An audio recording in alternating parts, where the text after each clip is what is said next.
നമസ്കാരം. നിത്യജ്യോതിഷത്തിലേക്ക് എല്ലാ മാന്യ പ്രേക്ഷകർക്കും സ്വാഗതം. ഇന്ന് 2024 ഡിസംബർ മാസം 24-ാം തീയതി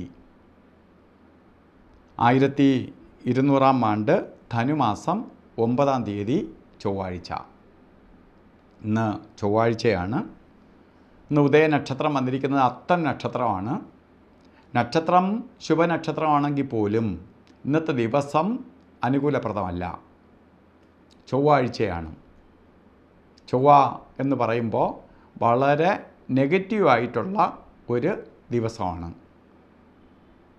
ശരിക്കും ഭൂമികാരകനാണ്, അഗ്നികാരകനാണ്, കേസുകാരകത്വം വഹിച്ച ഗ്രഹമാണ്, ശത്രുഗ്രഹമാണ്. ഇതൊക്കെ ഉള്ളതുകൊണ്ട് ഇന്നത്തെ ദിവസം നമുക്ക് ഓരോ കാര്യങ്ങളിൽ വളരെ ശ്രദ്ധിച്ചായിരിക്കണം ഇടപെടേണ്ടത്.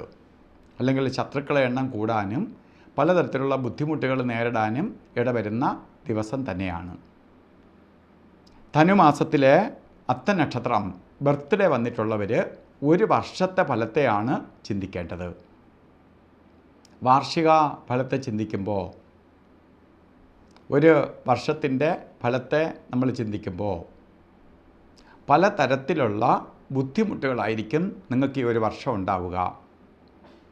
പ്രത്യേകിച്ച് കേസ് വഴക്കുകൾ പെടുക, വാഹന അപകടങ്ങൾ സംഭവിക്കുക, തീപ്പൊള്ളലുണ്ടാകുക, അതുപോലെ തന്നെ പലതരത്തിലുള്ള നെഗറ്റീവ് ഫലങ്ങൾക്ക് ഇടവരുന്ന സർജറിക്ക് വിധേയമാവുക ഒക്കെ വരുന്ന കാലഘട്ടമാണ്. അപ്പോൾ എന്തുകൊണ്ട് ഞാനിതെല്ലാം പറയുന്നു എന്ന് ചോദിച്ചാൽ, നമുക്ക് ഇതൊന്നും വരാതിരിക്കാൻ വേണ്ടിയിട്ട് ശ്രദ്ധിക്കാൻ വേണ്ടിയിട്ടാണ് നമ്മൾ അഡ്വാൻസായിട്ട് പറയണേ. നമുക്കൊന്ന് വരും എന്ന് കണ്ടാൽ അതിനെ എങ്ങനെ അതിജീവിക്കാം. ഒരു മഴ പൊഴി ഒന്ന് കണ്ടാൽ ഒരു കുട കൊണ്ട് പോവുക. ഒരിടത്ത് ബ്ലോക്കാണെന്ന് കണ്ടാൽ വേറെ റോഡെടുത്ത് പോകാൻ നോക്കുക. ഇങ്ങനെ നമുക്ക് മുന്നറിയിപ്പ് തരാൻ വേണ്ടിയിട്ടാണ് മഹർഷിവര്യന്മാർ ഈ ശാസ്ത്രം തന്നെ എഴുതി വെച്ചത്. അപ്പോൾ നിങ്ങൾ എന്ത് ചെയ്യണം? ഇതൊക്കെ വരാൻ സാധ്യതയുള്ളത് കൊണ്ട് ഇത് വരാതിരിക്കാൻ വേണ്ടി ഈ ഒരു വർഷക്കാലമാണല്ലോ ബർത്ത്ഡേയുടെ ഫലം നിൽക്കുന്നത്. അതുകൊണ്ട് ഈ ഒരു വർഷകാലയളവും നമുക്ക് ഈ ദോഷഭാവങ്ങളെ എഫക്റ്റ് ചെയ്യാതിരിക്കാൻ വേണ്ടി മുരുക ക്ഷേത്രത്തിൽ, സുബ്രഹ്മണ്യ സ്വാമി ക്ഷേത്രത്തിൽ ചൊവ്വാഴ്ച ഭസ്മാഭിഷേകം, പഞ്ചാമൃതാഭിഷേകം, അർച്ചന ഇവ നടത്തുക. നമുക്ക് പോകാൻ പറ്റിയില്ലെങ്കിൽ പോലും ആരെങ്കിലും ചെയ്യുക. ചൊവ്വാഴ്ച വ്രതത്തോടു കൂടിയിരിക്കുക. കുട്ടികൾക്കാണ് ഇതുപോലെ നക്ഷത്ര പ്രകാരം ചൊവ്വാഴ്ച ബർത്ത്ഡേ വന്നിട്ടുണ്ടെങ്കിൽ ഈ ഒരു വർഷക്കാലവും അമ്മ ഷഷ്ടി വ്രതം എടുക്കണം. അതുപോലെ ഒരു ശ്രീമുരുക യന്ത്രം, സുബ്രഹ്മണ്യ യന്ത്രം, ഈ അപകടങ്ങളോ അസുഖമോ അസ്വസ്ഥതയോ വരാതിരിക്കാൻ വേണ്ടി ധന്വന്തരി യന്ത്രവുമായി ചേർത്ത് ഒരു ചൊവ്വ കവചമായിട്ട് നമ്മളെ ദേഹത്ത് ഇടുക. ഒരു വർഷത്തേക്ക് മതി. അപ്പോൾ ഇതൊക്കെ ചെയ്തു പോകുമ്പോൾ ഈ ദോഷഭാവം എഫക്റ്റ് ചെയ്യാതെ പോകും.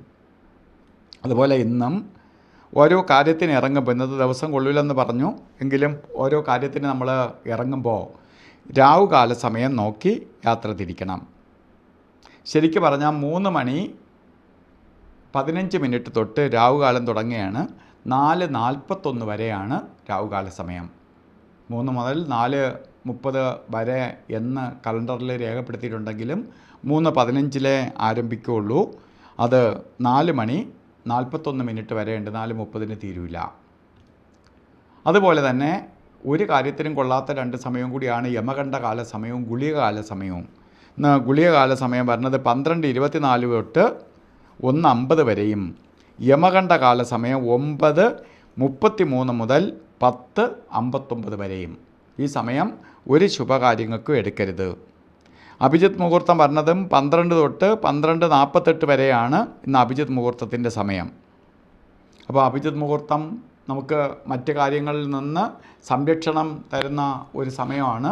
അപ്പോൾ നമുക്കിന്ന് ദിവസം ചില കാര്യങ്ങൾ ഇന്ന് തന്നെ ചെയ്തേ തീരാവുള്ളൂ, അല്ലെങ്കിൽ ചെയ്താൽ വേറെ സമയമില്ല, ഇന്ന് തന്നെ ചെയ്യണമെന്ന് നിർബന്ധമുള്ളവർ മാത്രമേ അഭിജിത്ത് മുഹൂർത്തം എടുത്ത് ചെയ്യാവൂ. അതുപോലെ ഇന്ന് ഓരോ കാര്യത്തിന് പോകുമ്പോൾ വസ്ത്രധാരണം ശ്രദ്ധിക്കുക. റെഡ് കലർന്ന, റെഡ് മിക്സായിട്ടുള്ളതോ ആയിട്ടുള്ള വസ്ത്രം ധരിക്കുന്നത് നമുക്ക് ഭാഗ്യദായകമായി തീരും. ഇന്നത്തെ ദിവസം ചൊവ്വയുടെ ദോഷഭാവങ്ങളിൽ നിന്ന് അതിജീവിക്കാൻ വേണ്ടി ശരിക്ക് പ്രപഞ്ചശക്തിയുടെ അനുഗ്രഹം ഉണ്ടാവട്ടെ എന്ന് പ്രാർത്ഥിച്ചുകൊണ്ട് നിർത്തുന്നു. നന്ദി, നമസ്കാരം.